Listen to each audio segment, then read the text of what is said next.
Hello സുഹൃത്തുക്കളെ, ഞാൻ നേരത്തെ ഒരു വീഡിയോ ഏലത്തെക്കുറിച്ച് ഇട്ടിട്ടുണ്ടായിരുന്നു. അപ്പോൾ ഞാൻ പറഞ്ഞല്ലോ, കർഷകർ എന്ന നിലയിൽ നമുക്ക് മണ്ണിൻ്റെ pH ആദ്യമായിട്ട് കറക്റ്റാക്കേണ്ടത് എത്രത്തോളം ആവശ്യമാണെന്ന് സംബന്ധിച്ച് ഞാൻ പറഞ്ഞായിരുന്നല്ലോ. അപ്പോൾ അതിനുവേണ്ടി ഞാനൊരു pH മീറ്റർ വാങ്ങിയെന്ന് ഞാൻ നിങ്ങളോട് പറഞ്ഞായിരുന്നു. ഞാൻ നേരത്തെ നിങ്ങളത് പരിചയപ്പെടുത്തിയിട്ടുണ്ട്, കണ്ടോ. അപ്പോൾ ഈ pH മീറ്റർ ഉപയോഗിച്ചാണ് നമ്മൾ കാര്യങ്ങൾ ചെയ്യുന്നത്. എന്ന് പറഞ്ഞാൽ ഇപ്പോൾ ഇതിനകത്ത് നമുക്ക് ഇതിൻ്റെ മോയ്സ്ചർ അളക്കാം, അതോടൊപ്പം തന്നെ ഇതിൻ്റെ ലൈറ്റ് എത്രത്തോളം ഉണ്ടെന്നറിയാം, pH എത്രത്തോളം ഉണ്ടെന്ന് അറിയാം. അപ്പോൾ ഇതിന് കറണ്ടോ ബാറ്ററി ബാക്കപ്പ് ഒന്നുമില്ല. ഈ ഒരു പ്രൊഡക്റ്റ് നല്ലതാണ്. ഇപ്പോൾ ഒത്തിരി റേഷിങ് ഉള്ളതുകൊണ്ട് ഞാനിത് മേടിച്ചത്.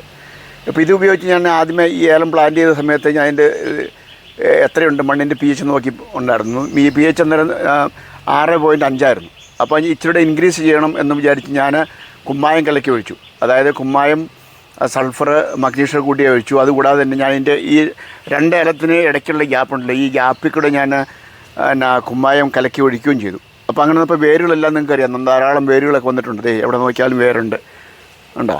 അപ്പോൾ ഇതിൻ്റെ സംഗതി അങ്ങനെ വന്നപ്പോഴത്തേക്ക് ഏലം മെച്ചപ്പെട്ടു. എന്ന് പറഞ്ഞിട്ടുണ്ടെങ്കിൽ നമ്മൾ ഇത് ആദ്യമേ pH കറക്റ്റാക്കുക. pH കറക്റ്റാക്കിയിട്ട് പിന്നെ നമ്മൾ വളം ചെയ്തിട്ടുണ്ടെങ്കിൽ ആ വളം മുഴുവനായിട്ട് ഇത് വലിച്ചെടുക്കും, ചെടികൾ വലിച്ചെടുക്കും. ഞാൻ പറഞ്ഞല്ലോ, ഞാൻ നേരത്തെ സൂചിപ്പിച്ച പോലെ ഞാൻ രാസവളം അധികം ഉപയോഗിച്ചിട്ടില്ല അതിന്. അപ്പോൾ ഞാൻ ഈ ട്രൈക്കോഡെർമയുടെയും അതുപോലെ തന്നെ സ്യൂഡോമോണസിൻ്റെയും കാര്യം പറഞ്ഞാണല്ലോ. ഈ ട്രൈക്കോഡെർമയും സൂഡോമോണസും നമ്മൾ വെളിയിൽ നിന്ന് മേടിക്കുമ്പോൾ, ഇപ്പോൾ ഞാൻ മേടിച്ചത് IPL എന്ന് പറഞ്ഞ കമ്പനിയുടെ നല്ലത്. അപ്പോൾ ഞാനിന്ന് സ്റ്റഡി ചെയ്ത് നോക്കിയപ്പോൾ IPL കമ്പനിക്ക് ആണ് ഏറ്റവും നല്ലതെന്നാണ് മിക്കവാറുമുള്ള വളക്കടക്കാരുടെ എല്ലാ അഭിപ്രായം. അപ്പോൾ അതുകൊണ്ട് ഞാൻ IPL കമ്പനിയുടെ തന്നെ മേടിച്ചാണ് സൂഡോമോണസും ട്രൈക്കോഡെർമയും ഉപയോഗിച്ചത്. പക്ഷേ ഈ സൂഡോമോണസും ട്രൈക്കോഡെർമയും യഥാർത്ഥത്തിൽ അതിലടങ്ങിയിരിക്കുന്ന ബാക്ടീരിയയുടെ കൗണ്ട് നോക്കണം നമ്മൾ. അപ്പോൾ അത് വെച്ച് നോക്കുമ്പോൾ നല്ല അളവിൽ ഉണ്ട് അതിനകത്ത്. അതുകൂടാതെ തന്നെ ആ തത്തുല്യമായ അളവിൽ തന്നെയാണ് ഇവിടെ KVK ഉണ്ടാക്കുന്നത്. എന്ന് പറഞ്ഞാൽ ശാന്തമ്പാറയുള്ള ഏലം ഗവേഷണത്തിൽ അവരുണ്ടാക്കുന്നുണ്ട്. ഇപ്പോൾ ലഭ്യമല്ല, ഇപ്പോൾ ഒരു 5 ദിവസം കഴിഞ്ഞ്, അതായത് നമുക്ക് ഓഗസ്റ്റ് 16 കൂടി അത് ലഭ്യമായിരിക്കും. അപ്പോൾ ആവശ്യക്കാർക്ക് അവിടെ നിന്ന് എടുക്കാം. പക്ഷേ വളരെ വിലക്കുറവാണ്. ഞാൻ മേടിച്ചത് ഞാൻ പറഞ്ഞല്ലോ, ഏതാണ്ട് ഒരു 500 രൂപ ഒരു ലിറ്ററിന് എന്ന് തോന്നില്ല ഞാൻ സൂഡോമോണസ് മേടിച്ചത്. ട്രൈക്കോഡെർമയ്ക്ക് അത്രയും വിലയില്ലായിരുന്നു, എന്നാലും ഒരുമാതിരി വിലയുണ്ടായിരുന്നു. ഇപ്പോൾ ഇവിടെ നമുക്ക് അതിലൊക്കെ വളരെ വില കുറച്ച് കിട്ടും. അതായത് പകുതി വിലയിലും താഴെയായിരിക്കും. എന്ന് പറഞ്ഞാൽ ഒരു ഏകദേശം എനിക്ക് തോന്നുന്നു ഹാർഡ്ലി 200 രൂപ അത്രേ ഉള്ളൂ. ഞാൻ അന്വേഷിച്ചായിരുന്നു. അപ്പോൾ 200 രൂപ വരുന്നുള്ളൂ. 160 200 അത്രയും ഒരു ചെറിയ തോതിൽ നമുക്കിവിടെ കിട്ടും. അപ്പോൾ അത് നമുക്ക് വിശ്വസിക്കാൻ തന്നെ, അല്ലാതെ 6 മാസം വരെയും കേടുകൂടാണ്ടിരിക്കുകയും ചെയ്യും. അപ്പോൾ അത് ഇവിടെ തന്നെ വികസിപ്പിച്ചാണത്. അപ്പോൾ KVK വരുന്ന ഓഗസ്റ്റ് 16 അവൈലബിൾ ആയിരിക്കും. അപ്പോൾ ആവശ്യക്കാർക്ക് അവിടെ പോയി അത് മേടിക്കാം. കാരണം അങ്ങനെ നമുക്ക് ഈ മിത്ര ബാക്ടീരിയകൾ നമ്മുടെ പറമ്പിൽ ഉണ്ടെങ്കിൽ ഒത്തിരി കീടങ്ങളുടെ ആക്രമണം നമുക്ക് കുറയാൻ കഴിയും. ഈ ഏലത്തെ ബാധിക്കുന്ന ഫിസേറിയം മുതലുള്ള രോഗങ്ങൾക്ക് വളരെ ഫലപ്രദമായിട്ട് നമുക്ക് സൂഡോമോണസും അതുപോലെ തന്നെ ട്രൈക്കോഡെർമയൊക്കെ ഉപയോഗിച്ച് കീടനിയന്ത്രണം എത്താൻ കഴിയും. അതുകൊണ്ട് ഇത് ഞാൻ നിങ്ങളെ ഒന്ന് ഓർപ്പിക്കുകയാണ് ചെയ്യുന്നത്. അപ്പോൾ നമ്മൾ ഈ വളരെ വില കൊടുത്ത് അങ്ങനെ മേടിക്കേണ്ടതില്ല. ശാസ്ത്രജ്ഞന്മാർ തയ്യാറാക്കുന്ന നല്ല ക്വാളിറ്റിയുള്ള സാധനങ്ങൾ അവിടെ ലഭ്യമാണ്. അപ്പോൾ അതുകൊണ്ട് എക്കണോമിക്കായിട്ട് നമുക്കത് നല്ലതാണ്, ലാഭകരമാണ്. അപ്പോൾ അതുകൊണ്ട് KVK ആയിട്ട് ബന്ധപ്പെടുക. നിങ്ങൾക്ക് ട്രൈക്കോഡെർമയും അതുപോലെ തന്നെ സൂഡോമോണസും ആവശ്യാനുസരണം അവിടെ ലഭ്യമായിരിക്കും. അപ്പോൾ ഒരു 150 ഗ്രാം വളമാണ് ഞാൻ ഉപയോഗിച്ചിട്ടുള്ളൂ.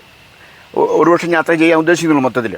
പക്ഷേ എനിക്ക് പറയാനുള്ളത്, ഞാനങ്ങനെ മണ്ണിൻ്റെ pH കറക്റ്റാക്കിയതിന് ശേഷം ഈ ചാണകപ്പൊടിയും ജൈവവളങ്ങളൊക്കെ ചെയ്തതിൻ്റെ ഫലമായിട്ട് നല്ലൊരു ഗ്രോത്ത് പോന്നിട്ടുണ്ട്. ഇപ്പോൾ ഈ തട്ടയുടെയൊക്കെ വണ്ണം നിങ്ങൾക്ക് നോക്കുമ്പോൾ അറിയാം ഇത് എങ്ങനെയാണെന്നുള്ള സംബന്ധിച്ച്. കണ്ടോ, ഇപ്പോൾ ഇതൊരു പുതിയ തട്ടയാണ്. പുതിയ തട്ടയെന്ന് പറഞ്ഞിട്ടുണ്ടെങ്കിൽ അതിൻ്റെ വണ്ണവും അതോടൊപ്പം ഇതിൻ്റെ ഏറ്റവും ആദ്യത്തെ ഇല വിരിഞ്ഞേക്കുന്ന എത്ര ഹൈറ്റ് വന്നിട്ടാണ് നിങ്ങൾ നോക്കി. ഇതുണ്ടോ, ഇതാണ് ഇവിടെ വന്നിട്ടാണ് ഏറ്റവും ആദ്യത്തെ ഈ ഇല വിരിഞ്ഞേക്കുന്നത്. അതിൻ്റെ അടിയിലേക്കുള്ള ഭാഗം നിങ്ങൾ നോക്കിയതേ ഉണ്ടോ. അപ്പോൾ ഇതുണ്ടോ, എത്ര ലെന്തിലാണ് ഈ സാധനം വന്നേക്കുന്നത്. അപ്പോൾ അതിൻ്റെ വണ്ണം നോക്കിയേ. അപ്പോൾ ഞാൻ നിങ്ങളോട് നേരത്തെ പറഞ്ഞിട്ടാണല്ലോ, ഈ ഏലത്തിന് അധികം പഴക്കമൊന്നുമില്ല. നവംബർ 15 പ്ലാന്റ് ചെയ്തതെന്ന് പറഞ്ഞില്ലേ. എല്ലാ ചെടികൾക്കും ആവറേജ് വളർച്ചയും വണ്ണമുണ്ട്. നമ്മൾ നോക്കുമ്പോൾ ഉണ്ടോ, ഇതൊക്കെ കണ്ടോ,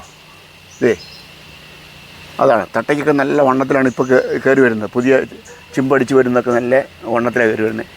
അപ്പോൾ നമ്മളതിൻ്റെ ഹൈറ്റൊക്കെ പരിശോധിക്കുകയാണെങ്കിൽ അതിൻ്റെ പുതിയ ആദ്യത്തെ ഒരു ഇല വിടരുന്ന തന്നെ നല്ല ഹൈറ്റ് തന്നെ. ഇതൊക്കെ പുതിയതായിട്ട് ഇപ്പോൾ നിങ്ങൾക്ക് കാണുമ്പോൾ അറിയാം. അതുകൊണ്ട് ഇത് പുതിയതായിട്ട് വന്നിരിക്കുന്നത് ഇതുണ്ടോ, ഇത് എത്ര ഹൈറ്റിൽ വന്നിട്ട് ആദ്യത്തെ ഇല വിടരുന്നെന്ന് നോക്കി. ഇതുണ്ടോ, ഇത് നല്ല ഹൈറ്റാണ്. അപ്പോൾ ഇതാണ് എൻ്റെ സാഹചര്യം. അപ്പോൾ ഇത് വരാനുള്ള പ്രധാനപ്പെട്ട കാരണം എന്താണെന്ന് വെച്ചാൽ, ഞാൻ ഈ പറഞ്ഞ പോലെ ഞാൻ ഇതിൻ്റെ pH കറക്റ്റാക്കി ഏറ്റവും ആദ്യമേ. അതാണ് ചെയ്യേണ്ട സംഗതികൾ. അപ്പോൾ നമ്മൾ അത് കൂടെ pH കറക്റ്റാക്കാതെ ഇപ്പോൾ നമ്മൾ എന്ത് ചെയ്തിട്ടും കാര്യമില്ല. മണ്ണിൻ്റെ pH നമ്മൾ ആദ്യം കറക്റ്റ് ചെയ്യുക. അപ്പോൾ അതുകൊണ്ട് ഇതിക്കൂട്ട് ഒരെണ്ണം അത്യാവശ്യം കേട്ടോ. ഇപ്പോൾ എങ്ങനെ പറഞ്ഞാലും ഇതിപ്പോൾ ഓൺലൈനിൽ മേടിക്കാൻ കിട്ടും. ഇത് കിട്ടും. ഈ ഒരു മീറ്റർ മേടിക്കുക. ഇത് മേടിച്ചിട്ട് നമ്മൾ മണ്ണിച്ചിരി ഇളക്കിയിട്ടിട്ട് മണ്ണിൽ കുത്തി നോക്കുക.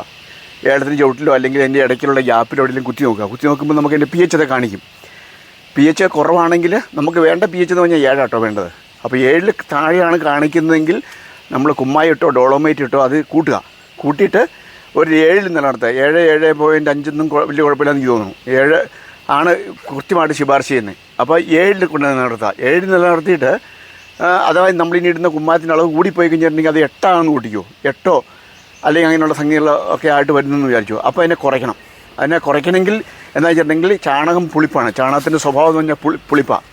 അപ്പോൾ ചാണകം കലക്കി ഒഴിച്ചാലും കുറയും. അങ്ങനെ പുളിയുള്ള ഏത് സാധനം വിനാഗിരി ചേർത്ത നമുക്ക് വെള്ളത്തിൽ വിനാഗിരി ചേർത്തിട്ട് അടിച്ചാലും കുറയും. ഒഴിച്ചു കൊടുത്താലും കുറയും. അങ്ങനെയുള്ള പുളിപ്പുള്ള സാധനങ്ങൾ എന്താണേലും അത് നമുക്ക് കുറയ്ക്കാൻ സഹായപ്രദമാണ്. അപ്പോൾ ആവശ്യത്തിൽ കുറച്ച് കൊണ്ടുവരിക. ഇപ്പോൾ എങ്ങനെയാണ് നമ്മൾ pH 7 നിലനിർത്തണം എന്നുള്ളതാണ് ഞാനിതിൽ നിന്ന് പഠിച്ചൊരു പാഠം. അപ്പോൾ അതുകൊണ്ട് അങ്ങനെ വരുമ്പോൾ ചെടികൾ നല്ല കരുത്തോടു കൂടി വളർന്നു വരും. നമുക്ക് ഉദ്ദേശിച്ച ഫലം കിട്ടുകയും ചെയ്യും.